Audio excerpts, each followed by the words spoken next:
ధర్మరాజు ఇలా అడిగాడు, ఓ పితామహ, అసలు ఎవరిని పూజించాలి, ఎవరికి నమస్కరించాలి? నువ్వు ఎవరికి నమస్కరిస్తున్నావు? నువ్వు దేనిని కోరుతున్నావు? పెద్ద ఆపద సంభవించిన సమయంలో నీ మనస్సు దేనిపై లగ్నమై ఉంటుంది? ఈ సమస్త మానవ లోకం మీద లగ్నమవుతుందా, లేదా పరలోకం మీద లగ్నమవుతుందా అని అడిగాడు. అప్పుడు భీష్ముడు ఇలా చెప్పాడు, ఓ ధర్మరాజా, విప్రులు పరబ్రహ్మనే ఉత్తమ ధనంగా భావిస్తారు, ఆత్మజ్ఞానమే స్వర్గంగా భావిస్తారు.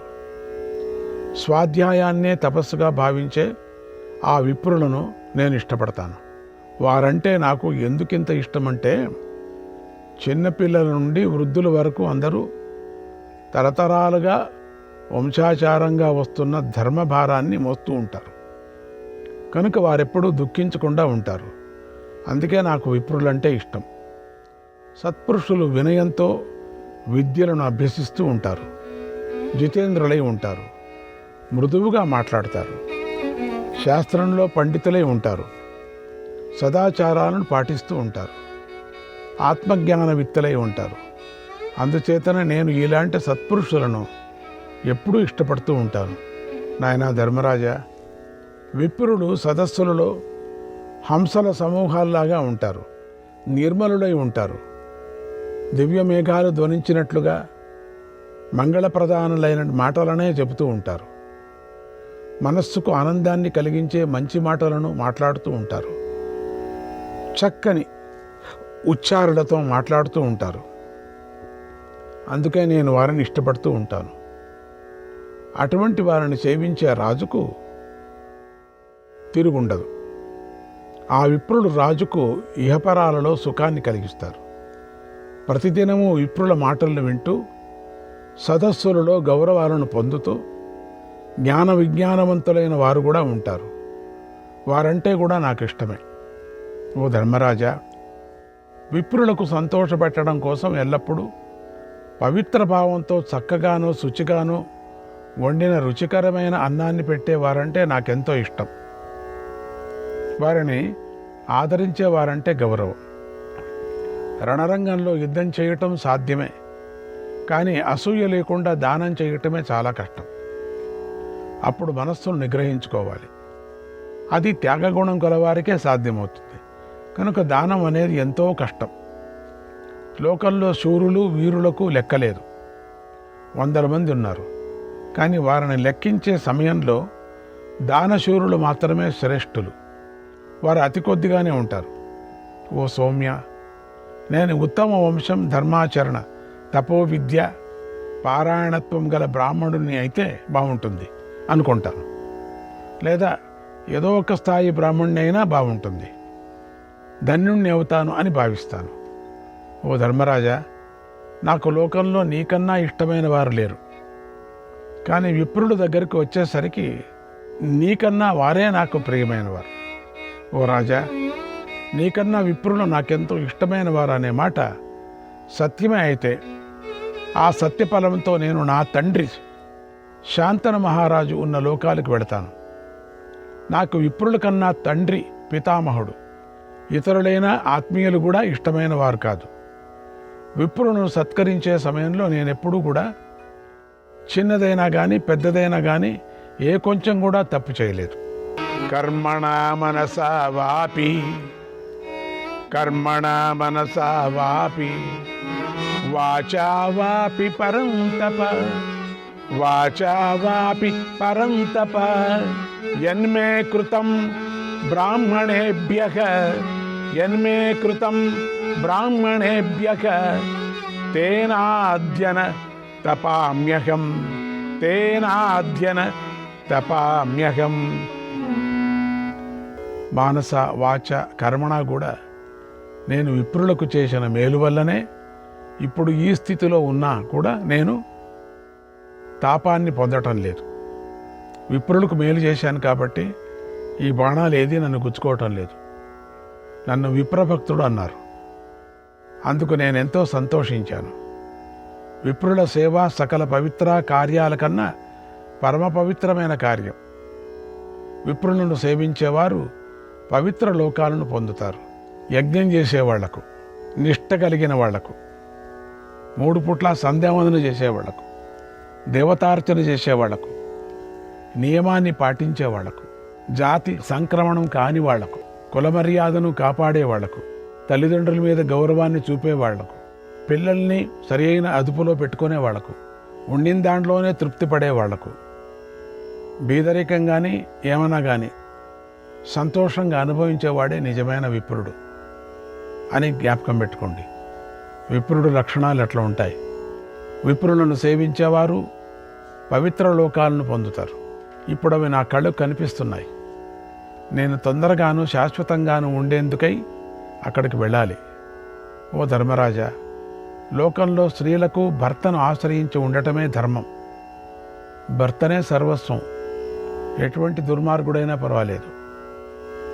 అలాగే భార్య కూడా చాలా ధర్మాత్మురాలు. భార్యను ఏ విధంగా నొప్పిపెట్టకూడదు. తల్లిదండ్రులను వదిలేసి వచ్చింది కాబట్టి నువ్వే తల్లి తండ్రి అన్నీ నాతిచరామి అన్ని విధంగా నువ్వేనే రక్షిస్తున్నావు. మానము మర్యాదము ప్రాణము ఆరోగ్యము అన్నీ నువ్వే తల్లిదండ్రి. అందుకని నువ్వు భార్యను ఏ విధంగా కూడా కలలో కూడా బాధ పెట్టకూడదు. తల్లిదండ్రుల నుంచి ఎప్పుడు భార్య నీకు వచ్చిందో భార్యనే మొదటిది, రెండవదే తల్లిదండ్రులను చెప్పాలా. అది జ్ఞాపకం పెట్టుకోండి. నేను చెప్పిన మాట కాదు, ఇది భీష్ముడు చెప్తున్నాడు. అలాగే క్షత్రియుడికి విప్రులను ఆశ్రయించి ఉండటమే ధర్మం. అదే గతి. విప్రుడే వారికి దేవుడు. 100 సంవత్సరాల వయస్సు గల క్షత్రియుడు, 10 సంవత్సరాల వయస్సు గల విప్రుడు, వీరిద్దరూ తండ్రి కొడుకుల వంటి వారు. అయితే వారిలో చిన్నవాడైనా కూడా విప్రుడే తండ్రి వంటి వాడు. జ్ఞాపకం పెట్టుకోండి. రాజు విప్రుడి మాట ప్రకారమే పురోహిత సహితంగా రాజ్యాన్ని స్వీకరించాలి. విప్రుడు రక్షణ చేస్తేనే రాజుకు స్వర్గం లభిస్తుంది. విప్రుడు కోపిస్తే రాజు నరకానికి వెళతాడు. ఓ మహారాజా, రాజు విప్రులను పుత్రులుగా కాపాడాలి. గురువులలాగా ఉపాసించాలి. అగ్నిలాగా సేవించాలి. ఎందుకంటే విప్రులు సరళ స్వభావం కలవారు, సజ్జనులు, సత్యశీలం కలవారు. వారు సకల ప్రాణులకు ఎప్పుడూ మేలు కలగాలని కోరుకుంటూ ఉంటారు. కనుక అలాంటి విప్రులను ఎల్లప్పుడూ సేవించాలి. వారు కనుక కోపిస్తే వారిని పాము వంటి వారిగా భావించాలి. వారి భార్యలను చక్కగా రక్షిస్తూ తల్లిని పూజించినట్లుగా వారిని పూజించాలి. ఓ ధర్మరాజా, విప్రుల తేజస్సును తపస్సును చూసి నిత్యము భయపడుతూ ఉండాలి. వారి దగ్గర మాత్రం రాజు తమ తేజస్సును తపస్సును పక్కన పెట్టాలి. ఎందుకంటే విప్రుల తపస్సు, క్షత్రియ తేజస్సు అనే ఈ రెండిటి ఫలం వెంటనే బయటపడిపోతుంది. కానీ తపస్సంపన్నులైన విప్రులు కోపిస్తే మాత్రం క్షత్రియుడి బలం ఏమాత్రం పనిచెయ్యదు. విప్రులు తమ తపస్సుతో చంపగల శక్తి గలవారు. గోపాలుడు నిత్యము కర్రను చేతిలో పట్టుకొని గోవులను రక్షిస్తూ ఉంటాడు. అదేవిధంగా క్షత్రియుడు కూడా నిత్యము విప్రులను వేదాన్ని రక్షించాలి. పితేవ పుత్రాన్ రక్షేతాగ, పితేవ పుత్రాన్ రక్షేతాగ, బ్రాహ్మణాన్ ధర్మ చేతసః, బ్రాహ్మణాన్ ధర్మ చేతసః, గృహే చైష మవేక్షేతాగ, గృహే చైష మవేక్షేతాగ, కిం స్విదస్तीति జీవనం, కిం స్విదస్तीति జీవనం. తండ్రి పిల్లలను రక్షించినట్లుగా క్షత్రియుడు ధర్మబుద్ధి గల విప్రులను రక్షిస్తూ ఉండాలి. బ్రతకటానికి అవసరమైనది వారి ఇంట ఉందా లేదా అని గమనిస్తూ ఉండాలి. వారికి ఏర్పాటు చేస్తూ ఉండాలి అన్నాడు భీష్ముడు. శ్రీకృష్ణాయ పరమాత్మనే నమః. 9వ అధ్యాయం. ధర్మరాజు భీష్మ పితామహుడిని ఇలా అడిగాడు. ఓ పితామహ, నువ్వు ధర్మాత్మంలో శ్రేష్ఠుడవు. కొందరు విప్రులకు ముందే మాట ఇచ్చేస్తున్నారు. కానీ మోహంలో పడి వారికి ఇస్తామన్న దానాన్ని ఇవ్వటం లేదు. మరి మాట ఇచ్చి తప్పిన ఆ దుర్మాత్ములు ఏ లోకాలకు పోతారు అని అడిగాడు. అప్పుడు భీష్ముడు ఇలా చెబుతున్నాడు. ఓ ధర్మరాజా, విప్రులకు ముందుగా మాట ఇచ్చి తర్వాత ఆ వస్తువును కొంచెమైనా అధికమైనా సరే ఇవ్వకుండా ఉన్నవాడి ఆశలన్నీ నాశనమైపోతాయి. ఓ రాజా, జీవుడు ఒక రాత్రి పుడతాడు, మరొక రాత్రి మరణిస్తాడు. ఈ రెండింటి మధ్యలో జీవించినంతకాలం తాను చేసిన పుణ్యం, జీవితాంతం చేసిన హోమాలు, ఇచ్చిన దానాలు, సాగించిన తపస్సు అన్నీ కూడా ఆ మాట తప్పిన పాపం వల్ల నశించిపోతాయి. ఈ విషయాన్ని ధర్మశాస్త్రం తెలిసిన పండితులు పరమయోగంతో కూడిన బుద్ధితో ఆలోచించి చెప్పారు. అయితే మాట తప్పిన వాడు పాప పరిహారంగా నల్లని చెవులు గల 1000 గుర్రాలను దానం చేస్తే ఆ పాపం నుండి విముక్తిని పొందుతాడు. అప్పటి కాలంలోది. ఇప్పుడు ఇక మాట ఇచ్చేవాళ్ళు లేరు, తీసుకునేవాళ్ళు లేరు. ఈ విషయంలో శృగాల వానరాలకు సంబంధించిన కథను చెబుతున్నాను విను. పూర్వం మానవ జన్మలో 2 మిత్రులు ఉండేవారు. వారు మరుసటి జన్మలో ఒకరు నక్కగా పుట్టారు, మరొకరు కోతిగా పుట్టారు. కొంతకాలం గడిచింది. నక్క, కోతి ఇద్దరు ఒక శ్మశానంలో కలుసుకున్నారు. నక్క శ్మశాన మధ్యలో ఉన్నట్టు శవాలను తింటూ ఉంది. నక్క దాన్ని చూడటంతో కోతికి పూర్వజన్మ గుర్తుకొచ్చింది. వెంటనే నక్కతో ఇలా అంది, ఓ మిత్రుడా, పూర్వజన్మంలో నువ్వు ఏమైనా దారుణమైన పాపం చేశావా? చేసి ఉంటే చెప్పు. ఎందుకంటే ఆ పాప ఫలితంగా ఈ జన్మలో నక్కవి పుట్టావు. నీకు ఈ చెడు దశను అనుభవించే పరిస్థితి ఎందుకు దాపురించింది అంది. ఆ మాటలు విని నక్క ఇలా అంది, బ్రాహ్మణస్య ప్రతిశ్రుత్య నమయా తదుపావృతం. ఓ మిత్రమా, పోయిన జన్మలో విప్రుడికి ఇస్తానని మాట ఇచ్చి నేను ఆ మాట తప్పాను, ఇవ్వలేదు. ఆ కారణంగా ఇలా నీచ జన్మని ఎత్తాను. అందువల్లనే ఇలాంటి ఆహారాన్ని తింటూ ఆకలి తీర్చుకుంటున్నాను. ఇది నా కథ. మరి నీ కథ ఏమిటి? నువ్వేం పాపం చేశావు? ఎందుకు ఇలా కోతిగా పుట్టావు అని అడిగింది. అప్పుడు కోతి ఇలా అంది, గత జన్మలో నేను ఎప్పుడూ విప్రుల ఇళ్ల వద్దే తిరుగుతూ వారి పండ్లను దొంగలించాను. అది మహాపాపం. ఆ పాపం వల్లనే ఇప్పుడు కోతినయ్యాను. తస్మాన్ బ్రాహ్మణస్వంతు తస్మాన్ బ్రాహ్మణస్వంతు హర్తవ్యం విదుషా సదా హర్తవ్యం విదుషా సదా సమం వివాదో మోక్తవ్యక సమం వివాదో మోక్తవ్యక దాతవ్యం సప్రతిశ్రుతం దాతవ్యం సప్రతిశ్రుతం. కనుక వివేకవంతుడు ఎప్పుడూ కూడా విప్రుల సొమ్మును దొంగిలించకూడదు, విప్రులతో ఎప్పుడూ గొడవ పడకూడదు. వారికి మాట ఇస్తే ఆ దానాన్ని తప్పకుండా ఇవ్వాలి అంది. విప్రులంటే నా అనుష్ఠానపరుడు విప్రుడు, పేరుకు బ్రాహ్మణుడు కాదు, అనుష్ఠానపరుడు. భీష్ముడు ధర్మరాజుతో, ఓ రాజా, ఈ కథను ఒక విప్రుడు చెబుతూ ఉండగా నేను విన్నాను. అలాగే ఇదే కథను పూర్వం కృష్ణుడు ఒక విప్రుడికి చెబుతూ ఉండగా కూడా నేను విన్నాను. విప్రుల ధనాన్ని అపహరించకూడదు, వారిని ఎప్పుడూ క్షమించాలి. విప్రులు బాలురైనా, దరిద్రులైనా, దీనులైనా వారిని అవమానించకూడదు. విప్రుడికి మాట ఇస్తే ఆ దానాన్ని తప్పకుండా ఇచ్చి తీరాలి, ఆశాభంగం చేయకూడదు అని నాకు విప్రులు నిత్యము ఉపదేశిస్తూ ఉండేవారు. ఓ రాజా, ముందుగా విప్రుడికి ఆశ పెట్టకూడదు. ఆశ పెడితే అతడు చక్కగా సమితులు వేసిన అగ్నిలాగా ప్రజ్వలిస్తూ ఉంటాడు. తర్వాత ఆ ఆశ భంగమైతే విప్రుడు తీవ్రమైన కోపానికి లోనవుతాడు. అగ్ని చెత్తా చెదరాన్ని కాల్చివేసినట్లుగా అతడు చూపుతోనే మాట తప్పిన వాడిని దగ్ధం చేస్తాడు. అంటే మాట తప్పిన వాడు దేనిలో కూడా వృద్ధి చెందడు, అన్నిటినీ కోల్పోతాడు. విప్రుడి కోరిక తీర్చాలి, మాట మంత్రంతో అయినా అభినందిస్తూ ఉండాలి. అందుకు అతడు సంతోషించి ఆ రాజ్యానికి వైద్యుడి వంటి వాడవుతాడు. పుత్రాన్ పౌత్రాన్ పశుంశ్చైవ పుత్రాన్ పౌత్రాన్ పశూంశ్చైవ బాంధవాన్ సచివాంస్తథా పురం జనపదం చైవ శాంతిరిష్టేన పోషయేత్ శాంతిరిష్టేన పోషయేత్. శాంతిరిష్టేన పోషయేత్.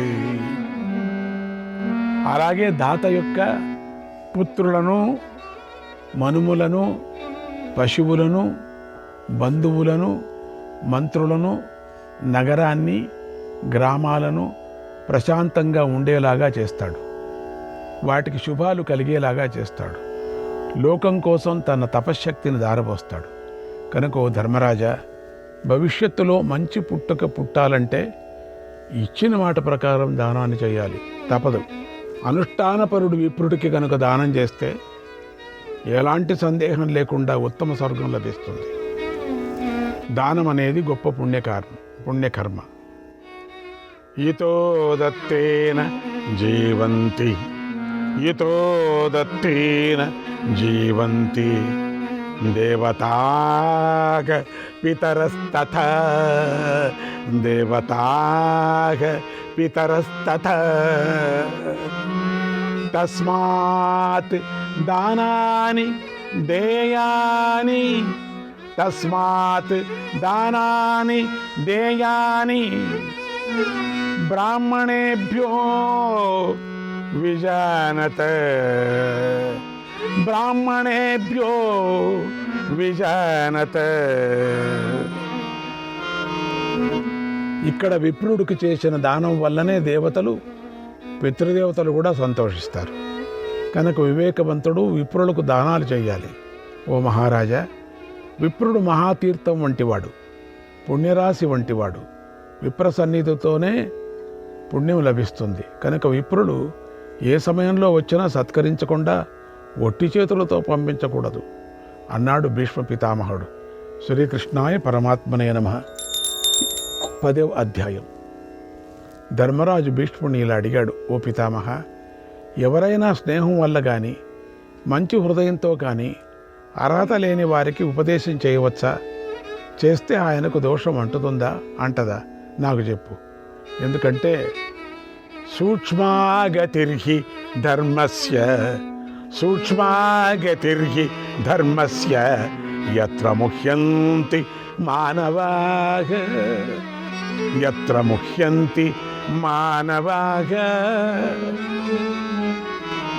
ధర్మగతి సూక్ష్మమైనది.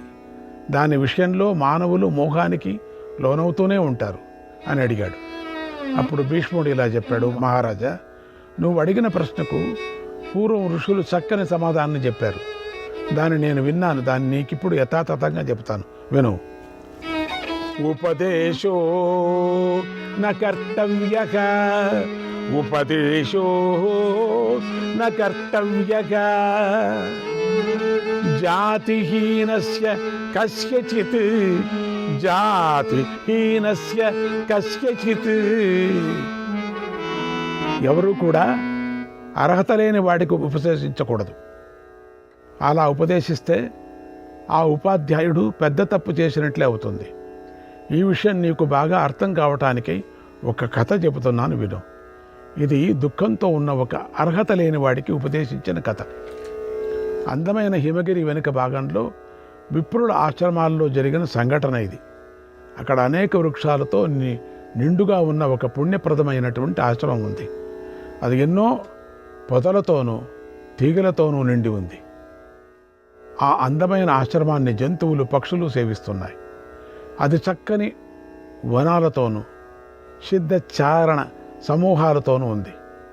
ఎందరో వ్రతదారులు అక్కడున్నారు. తాపసులు ఆ ఆశ్రమాన్ని సేవిస్తూ ఉన్నారు. భాగ్యవంతులైన విప్రులు అక్కడ సూర్యుడిలాగా, అగ్నిలాగా ప్రకాశిస్తూ ఉన్నారు.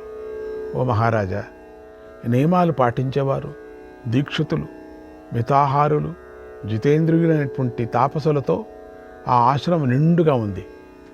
వేదమంత్ర ఘోషంతో అది ప్రతిధ్వనిస్తూ ఉంది. శ్రీకృష్ణాయ పరమాత్మనే నమః.